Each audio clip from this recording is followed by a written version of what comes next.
Here we go. And 5, 6, 7, 8. Hey.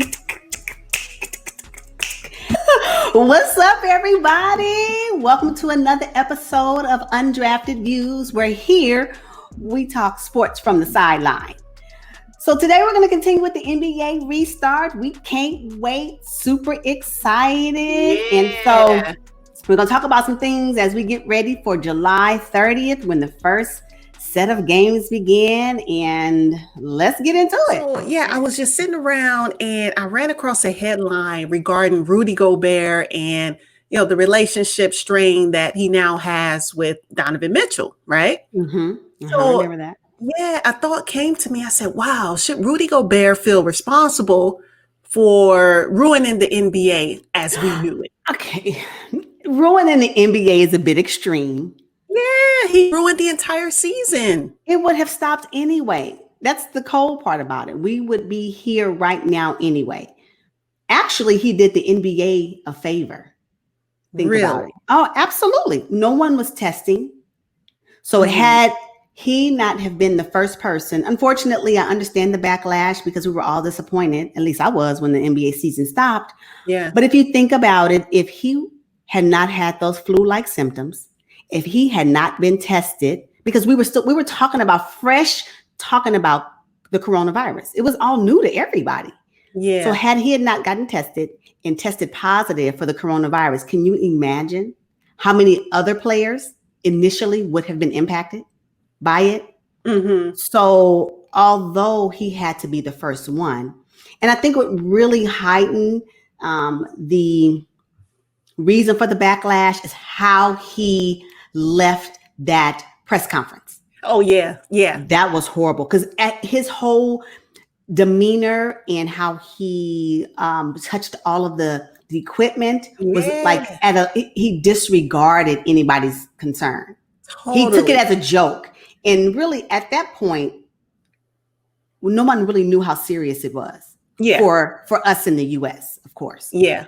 In fact, when he did that, a lot of the reporters, they kind of laughed. Everybody was like, "Oh, yeah, well, they were laughing." It was a big joke. It was a big joke, and then he got tested, right? So I'm glad he got tested. I do believe that the NBA season would have stopped anyway. I believe that him being tested again prohibited other players from being affected initially. That's what I think. Okay. Well, because they did have a game versus the Oklahoma City that night, City Thunder that night. So, had he played, who knows how many people he would have exposed. But absolutely. I don't know. I think a lot of responsibility is on him simply because I think he probably should not have touched all those mics, because just think about it. It was a press conference post-practice, right? So aside from exposing the media, and who knows where they had been prior, I don't know if it was a media crew that, basically followed just the Jazz, or if they follow, several other teams. So I think he is responsible, because had he not done that, I don't think the NBA, would be in this position right now. You said that we would be here. Absolutely. So. They would not have continued to play. Are you serious? No. Yeah. No, the NBA would have shut down in April because I believe it shut down in March. It was the first sports organization to shut down. And they would have shut down anyway. That's all I'm saying. So you tell me you can't tell me that the NBA would have still been playing during shutdown. No, they would not have been playing. So then why is he responsible? I don't think he's responsible for it. Well, was his act erroneous? You got to have a fall guy. You got to have a fall guy. Unfortunately, it's him. And now his relationship with the superstar player, Donovan Mitchell, I think that's strained. It probably will never get back to what it was before. They were a dominant 1-2 punch. Yeah. So good luck with that. And I don't know how successful they're going to be in the bubble together. And aside from that, I think he ruined his career, because I wouldn't want him on my team. How immature, he appeared to be. You know what? That's horrible. And that's just mean, because I just think it's not fair to put the full burden on his shoulders. How did he contract it? Was it from someone from the press office? Was it someone else in the Jazz camp? I'm just saying he was the one that was to publicly bear the burden. Oh yeah. But who else? Who else that we didn't hear about? So you mean to tell me he was the only one in the NBA, only one around? Yeah. It's all his fault. How do we know? How do we know that? Because it was once stated that he may have given it to Donovan Mitchell. How do we know that? How do we know that exactly? Yeah, we know, but because he tested first, one can only assume. See, that's what I'm talking about. Just because he was tested first doesn't mean he was the first one to have it. He could have got the virus from someone else. Okay, that did not have the flu-like symptoms. What we're calling it now, asymptomatic. Come on. Yeah.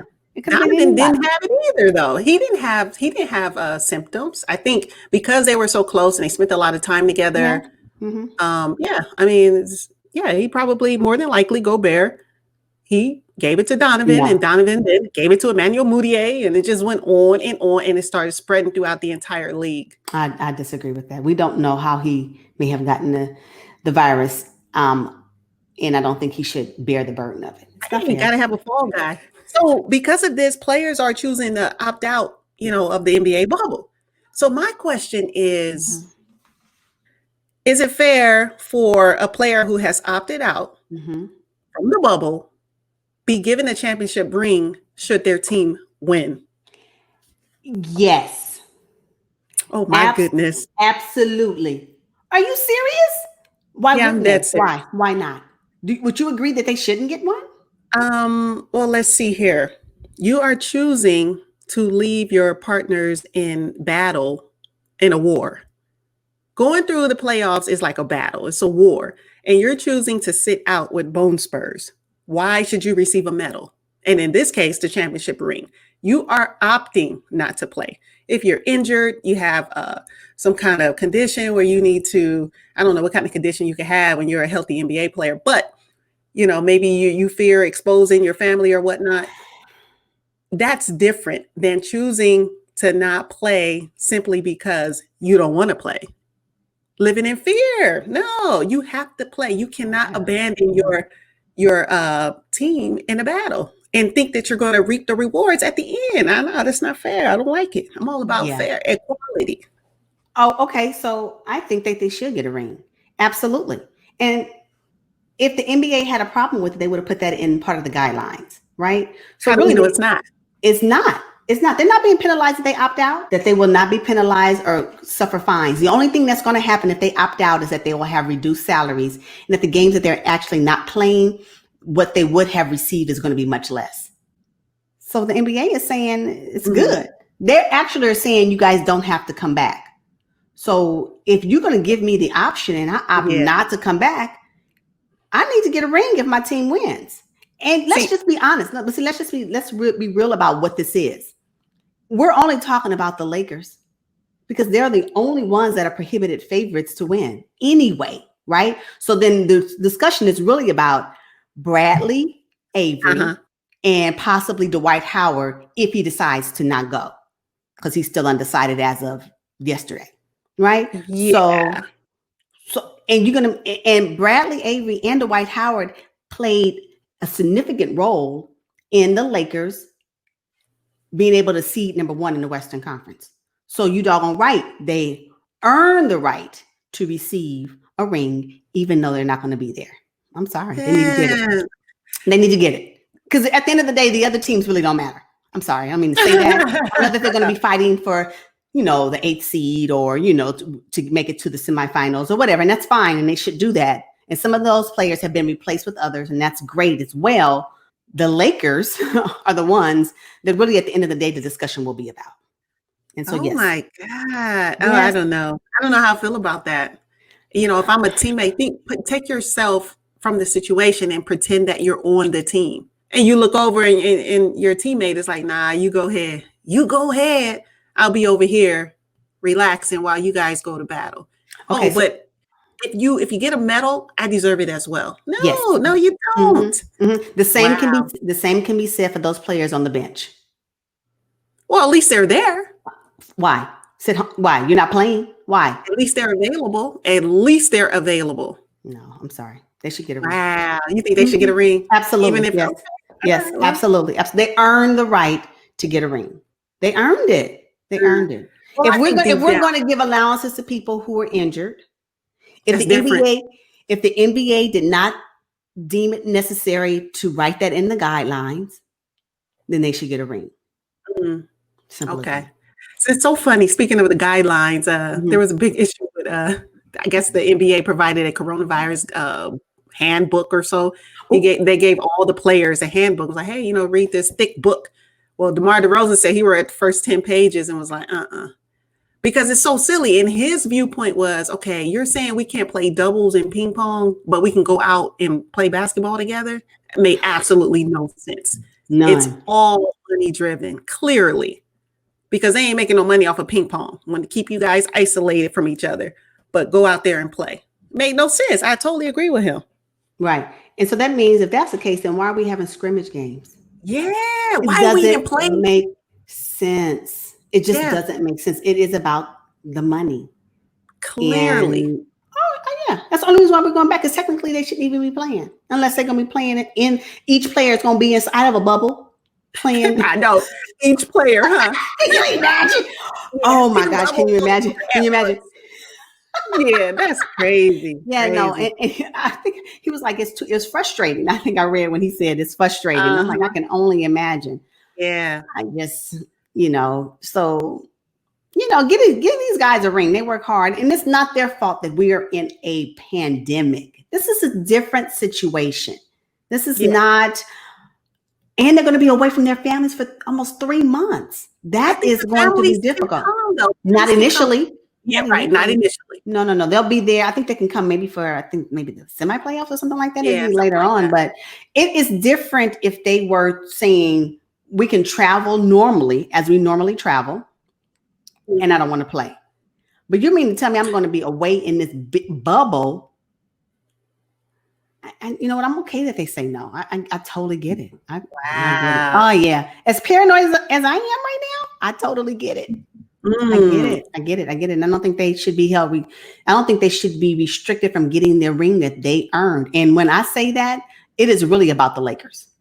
Wow. Yeah. Okay. Well, but I wonder how the player will actually feel at the championship ceremony.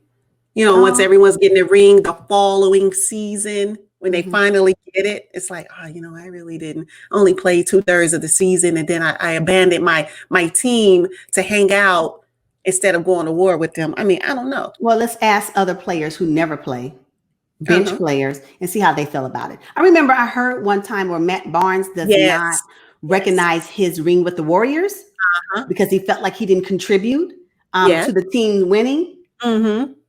So it would be the same thing. So if I get the ring because my team won, then how I feel is on me. I'll be happy. I'm like, hey, I got my ring. It doesn't bother me, only considering the circumstances. Right. This pandemic was something that nobody could predict. And I know that I helped contribute to the success of the team. And if it wasn't for my contributions, would the team, especially the Lakers, be number one? I think, we just need to get rid of the rigmarole. Everybody is looking to see the Lakers and the Clippers in the West, and then probably Milwaukee and Boston in the East. Why don't we just do a Final Four? Let's just jump. Let's just get rid of all the middle, get rid of the middlemen, and let's just get to what people really want to see. We can really, I would give these pre-scrimmage games just so the players can play. But really after that, do they have to go through 8 games? Do they have to do 8 games? I know. And even more so, why do we need a play-in for the 8th seed? I don't know. You know why? Of that? Why? You know why? Because everybody wants to see Zion on the big stage. He's transformed his body. He looks amazing because, he was starting to be a bust. But he looks amazing now. Okay, so according to NBA.com, it says here, at the conclusion of the seeding games, if the 8th seed is 4 games or fewer ahead of the 9th seed, those teams would compete in a play-in tournament to determine the 8th seed playoff. Yeah. Excuse me, the 8th seed has already been established. I know. Yeah. What? I think it was baked for Zion, for the Pelicans, in case they come up short. Adam Silver was like, we got to have this man in the playoffs. We got to have him in the playoffs. And they would face more than likely the Lakers as the number 1 seed. Everybody wants to see Zion go against LeBron. Because I didn't get it. When I read that, I was like, what is the point? You mean, so we're going to carry this over to the next season? Carry what over? This play-in tournament. At this point, you're going to make it a part of the rules? I know, no, I hope not. Because it's hard in the West. Now, if you're on the East, obviously the East is kind of weak. And that's why Washington Wizards are basically the only team that to be even considered to go to the bubble. And now Bradley doesn't want to play. So and he's not confirmed, right? No, he's not confirmed. And I don't think he should play because they ain't winning. So if you think Bradley Beal doesn't go, the Washington Wizards have no chance.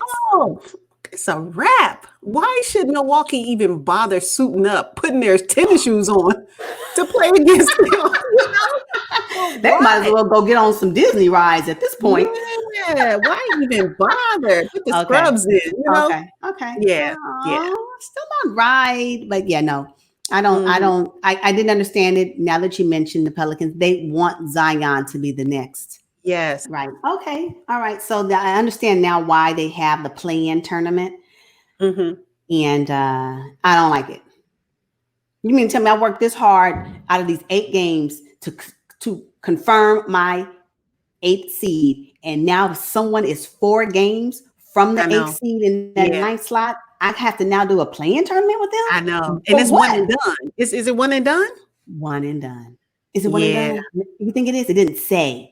Yeah, it has to be. What are we playing? Oh, but it did say tournament. So it could be. Say, would compete in a play-in tournament. No, then it has to be maybe a couple of games to determine the 8th seed, the 8th playoff seed. That's not fair. Yeah. And then if you look at the schedule, I don't know if you can see like a couple of games towards the end, it says like to be determined. What? It must be the playoff tournament. Uh-huh. Has to be. Yeah. So I'm just not here for it. I'm not here for it. Yeah. No, it's a bust. It's a bust. Yeah. So we are counting down. Hopefully you are counting down with us because we'll be here, sharing our thoughts and our views and, a couple of opinions that may not be as popular, but, we're having a good time. And thank you all for joining us. Thank you. We'll see you guys on the next one. Take care. I'm Sha. I'm Evay. And we are out.